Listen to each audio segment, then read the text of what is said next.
Thank you very much. Today I'll give my last speech at the fair's governor. Marcia, my bride of 40 years come December, who's had to sit through all but one of them, is being patient enough today to sit through this one too. Not because she's dying to hear it, but because she genuinely appreciates, as I do, the warm hospitality of the people of Neshoba County and the Neshoba County Fair, a great American institution. For years, I wanted to make a speech at the fair that was nothing but jokes. And I'm tempted to do that today. My first joke could be the Obama job creation policy. What a joke that is. How can small businesses create jobs when this administration is demanding the largest tax increase in American history that would fall primarily on employers? How do employers decide to hire more people when they have no idea what their obligations and costs will be for health care for their employees?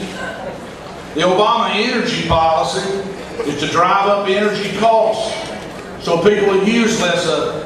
How do higher energy costs allow for job growth? Yeah, the Obama job creation policy is a joke, but it's not very funny. So I'm going to make my talk about something else today. I'm going to talk about Mississippi instead.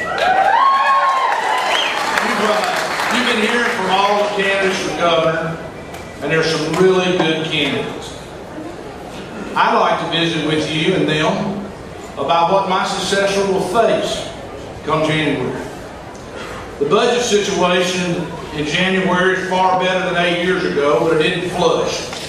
The so-called rainy day fund contained $9 million of unallocated reserves when I came in. $9 million. As of June 30th of next year, budget projections show our unallocated state reserves will be $285 million.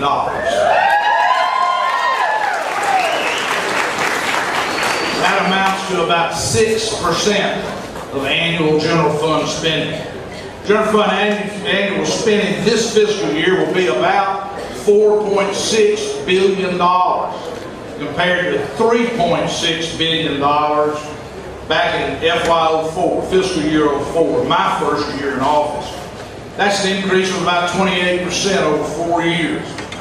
Since general fund this year actually, general fund spending is less than it was in 2008 when we reached our peak at about $4.9 billion. Still, spending control is going to have to be tight for Mississippi State government. There's about $200 million of federal funds available this year won't be available in the next fiscal year.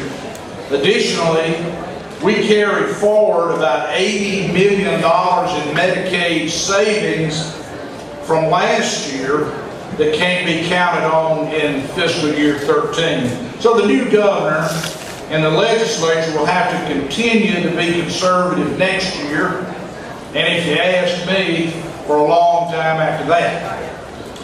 The Obama administration and the Nancy Pelosi Congress proved the country can't spend itself rich any more than your family can spend itself rich. And state government can't spend itself rich either. We have been reasonably frugal in spending. We've kept taxes low, and we've begun to learn to base spending on results, which is something that is very important. A good system's been developed to measure the results of spending on our State Department of our State Department of Employment Security's workforce training programs. 2 years ago, I see one of the members of the State Workforce Investment Board sitting right here. 2 years after completing skills training paid for by the State Workforce Enhancement Training Fund, the average worker who's done that program earns $7,300 a year more annually. Now those those are the kind of results that we want for our working people, but also for our taxpayers. We need to factor in outcomes as we set appropriations for our community colleges and universities. These institutions are critical to economic growth and job creation in Mississippi. In fact, they're economic development gold mines. But to mine them better, we've got to look at graduation rates and other metrics of success in higher education. Public school teachers should be paid for performance.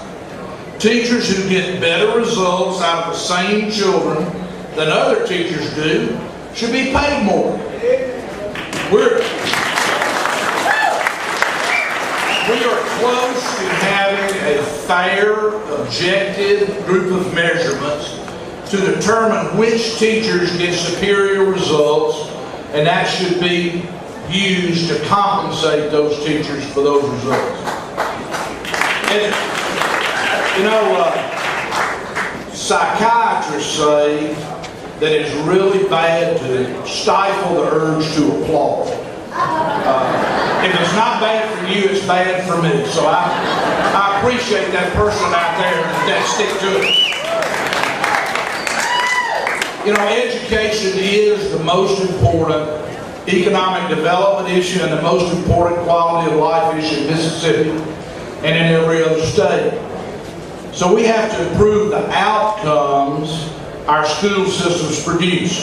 We owe it not only to our children, but we owe it for our own futures. But let me make one thing very plain.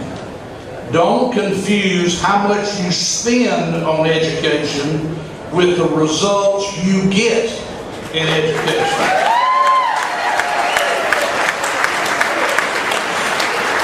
Some of the lowest spending school districts per pupil get the best results, while some of the districts that spend the most per student get terrible outcomes.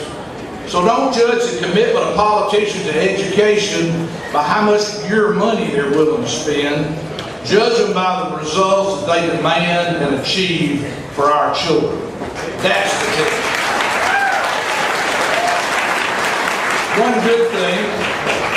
One good thing, unlike when I stood up here 8 years ago, the new governor won't have to fight to get tort reform passed to put an end to law school fees in Mississippi.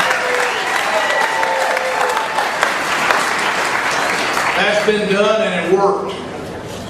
Medicaid reforms have resulted in one of the best run Medicaid programs in our country. Mississippi's eligibility rate for Medicaid is 1/10 of 1%. 1/10 of 1%. And our Generics First program for pharmaceuticals has reduced program costs by 60% without making outcomes worse, without reducing the quality of care. Now, those are some of the reasons that, as I mentioned earlier, we're carrying forward into this fiscal year $80 million of Medicaid spending that we saved from last year.